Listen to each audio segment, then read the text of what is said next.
Felipe demitido depois de um 8-0, a manchete aí pode ser o técnico vice-líder do Campeonato Brasileiro é demitido. Totalmente. Aliás, já tem sido discussão. Assim que o São Paulo demite o Crespo, curiosamente, Hoje ele tá... Hoje tá ruim ali, tá ruim. Profissional, porque Então. Tá ruim.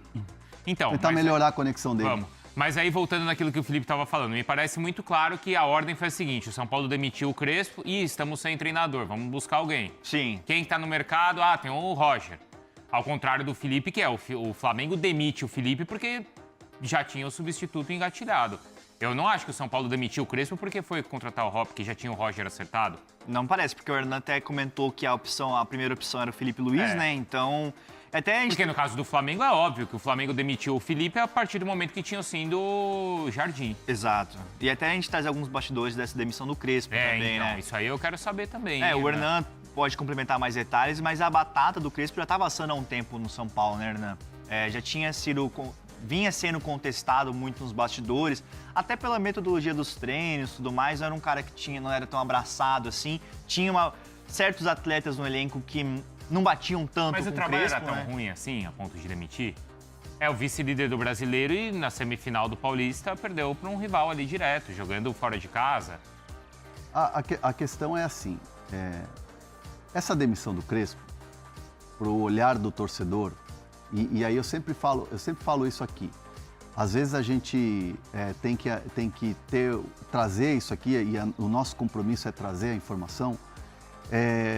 No caso do São Paulo, existia ou estava existindo um universo nos jogos, um universo nos jogos e um universo no trabalho do dia a dia no CT. Né? Então, assim, e um não caminhava com o outro. Vocês se lembram quando a gente aqui neste Fala Fonte disse antes de São Paulo e Flamengo, se perder para o Flamengo, já está ruim o Paulista, corre risco. Foi. E aí o que aconteceu? Emendou uma sequência de vitórias. Foi. E aí chega a vice-liderança com o mesmo número de pontos do líder, você chega à semifinal do Campeonato Paulista, mas o trabalho no dia a dia não era satisfatório.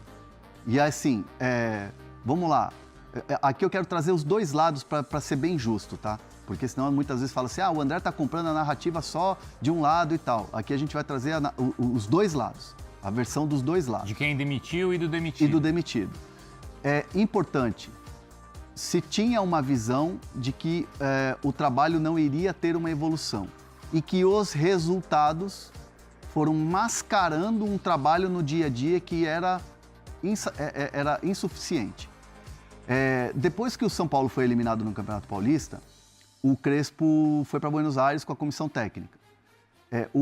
A diretoria ficou para o dia seguinte na reapresentação, que era uma reapresentação não para todo o elenco, mas jogadores machucados, por exemplo, foram lá fazer tratamento, tinha um funcionamento no CT e a direção queria uma conversa com o Crespo para ver, alinhar os próximos dias e tal, e eles tinham ido para Buenos Aires. O jogo foi domingo, segunda eles não estavam. Segunda de manhã eles já estavam... O jogo foi domingo à noite, segunda de manhã eles tinham saído já. Já tinham saído. E aí foi uma folga longa, considerada longa, de 3 dias, depois de uma eliminação. Para um rival. Para um rival, da maneira que foi. No jogo, algumas escolhas, como por exemplo a do Luan, e não a utilização do Danielzinho 30, 40 minutos ali, ou mais de um tempo, e aí depois você coloca de repente um Pablo Maia, foi uma decisão que chamou a atenção de maneira negativa. Sim. Né? As escolhas no dia a dia, até mesmo oportunidades. Por exemplo, tem jogador que é indiscutível que está jogando muito bem. Esse jogador não sai nunca. A direção de São Paulo, na alta cúpula, eles entenderam que muitos jogadores sumiram. Não entravam mais. Não tiveram mais oportunidade. Não tiveram mais oportunidade, sumiram.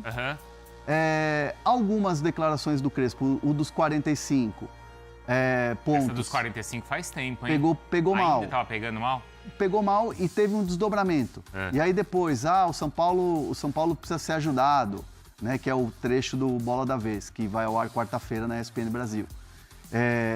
um trecho que também fala assim, o São Paulo está atrás dos rivais hoje. O que é vai verdade. demorar muito tempo. Mas isso é verdade. É um discurso realista, é um discurso que muito torcedor entende que é verdade. Eu acredito que é um discurso realista, mas no pensamento de quem está lá dentro, aqui é São Paulo. Entendi. A gente não pode ter esse tipo de pensamento para o externo, para o torcedor.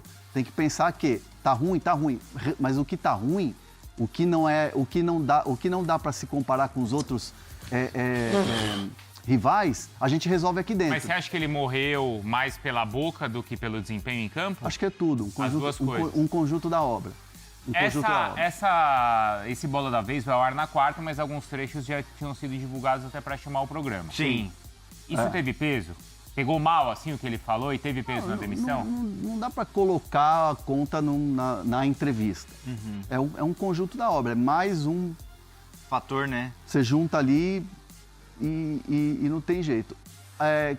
Não é uma surpresa você pensar a saída do Crespo da maneira que foi.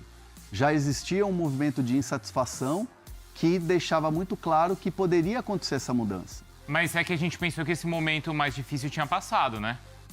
Pro externo, sim. Entendi, mas internamente continuava. Tanto que quando surgiu aquela história lá do River, lembra que a gente conversou? Mas o Crespo tem estabilidade ou não no São Paulo? Lembra? A gente chegou a conversar. E a gente até falou assim, estabilidade no Brasil ninguém tem. Ninguém tem. E até um ponto interessante nessa história que queima um pouco mais a fita do Crespo é a questão do Alisson, né? Como ele sai do São Paulo, ele até publicou uma mensagem no Instagram ontem, nos stories, é um desabafo, né? E aí muita gente falou assim, uma indireta, mas foi bem uma direta, né? Pro Crespo, até tomar mas eu tela aí. acho que o Alisson foi mal aí também, né? Você acha que o Alisson foi mal? Não precisava? Vou até ler isso aí. Lê aí, Bruno Vicário. Você não enxerga? Não, eu tô sem lente hoje. Foi mal. Não mexo em rede social, mas hoje é um dia totalmente diferente. Deus nunca dorme, a verdade sempre aparece. Caráter, pra mim, nunca se negocia. Vida que segue, tenho certeza que quando você faz o certo, a vida, ela mostra. Porque assim, a relação entre eles começou a se deteriorar ali logo no início do Paulista, né? Se eu não me engano, foi um contra o Mirassol que teve uma discussão, não foi discussão, mas um atrito ali nos bastidores, porque o Crespo sinalizou desde o início da temporada que não contava com o Alisson. Ele falou na entrevista, não lembro contra quem que foi, mas ele falou, eu quero jogador que queira estar aqui. Lembra dessa declaração? E o Alisson... Se quiser, pode sair e tal. E o Alisson, ele sentia que não estava nos planos do Crespo, porque foi publicamente colocado isso. E o Alisson buscou saídas e tudo mais, estava bem chateado, o Crespo nunca demonstrou interesse em colocar o Alisson para jogo. Tanto que depois ele foi reintegrado, o Crespo falou que tinha que batalhar muito pelo espaço, mas a relação já tinha acabado por ali. Aí o Alisson acaba saindo pro Fluminense e logo depois o Crespo é demitido. Mas a relação do Alisson com o Crespo e até de outros atletas já não era das melhores, por conta dessa, talvez, jeito mais frio, talvez, dele, né, Hernan? E conversando com pessoas que trabalham com o Crespo, pessoas da comissão técnica, quando citam essa narrativa de que o trabalho foi se esfarelando e não tinha mais aquela química, aquele fechamento com os jogadores. Eu, pelo menos, quando eu perguntei para dois que eu tive a oportunidade de conversar, eu fui rebatido. Como assim? Como assim? Olha o gol do Luciano no Paulista. Vai abraçar. Os jogadores negaram. Não, o lado do Crespo. O lado do Crespo. Entendi. O lado do Crespo nega veementemente. Fala assim, como assim? Como é que os jogadores não gostavam? Olha o Luciano fazendo gol. Olha o Marquinhos Antônio fazendo gol, vai lá abraçar o Crespo. Até o Lucas Moura, num jogo lá, foi lá, trocou abraços com o Crespo e tal. Tanto que eles, da comissão técnica, foram repostando alguns jogadores que se despediram. Por exemplo, o Jonathan Caleri, o próprio Luciano, o Marquinhos Antônio, os gringos. E aí eu fui numa outra ala que tinha pouca relação com o Crespo para entender. E aí a resposta foi, mas o Crespo e a comissão técnica era muito distante do elenco como um todo. Muitos entendiam e achavam que ele só falava com os gringos, com o Luciano e mais um. E não tinha, assim, um diálogo. Com os estrangeiros, com Enzo, com Bobadilha. Não era abraçado pelo grupo todo, assim. Não era uma sinergia total. Mas assim, a gente tá parecendo que a gente está contando casos de família aqui, né? Sim. Mas assim, num ambiente de trabalho, claro. você não é amigo de todo mundo. Você não vai fazer um churrasco com todo mundo.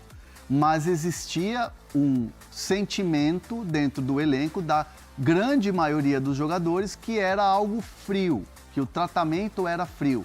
Nos treinos, nos trabalhos, até mesmo nas viagens, que era uma coisa distante e que a gente sabe que jogador de futebol às vezes precisa do tal do carinho. Olha lá, ó. Principalmente quem não tá jogando. Esse aí é o Caleri, né? É o Caleri. Hernan Querido mandou. Hernan Querido, Pra você, obrigado, Johnny, ó. obrigado. Mas aí vai ao encontro do que você tá falando, que é um dos estrangeiros também, e um argentino, né? Talvez eles Sim. tivessem essa identificação. Bruno agora tá ouvindo, e depois eu vou querer saber mais do Lucas e a história do Luan também. Luan. Tá? Bom isso. Ô, Bruno, você tá ouvindo? A gente falava de mais uma manchete aí, então, Tenho em escutado Portugal. vocês perfeitamente. Eu tenho escutado vocês perfeitamente. Aqui o meu retorno para vocês, que infelizmente não é o melhor, tive que dar um pulinho aqui na sala, não é melhor, mas enfim, não é melhor para mim, né?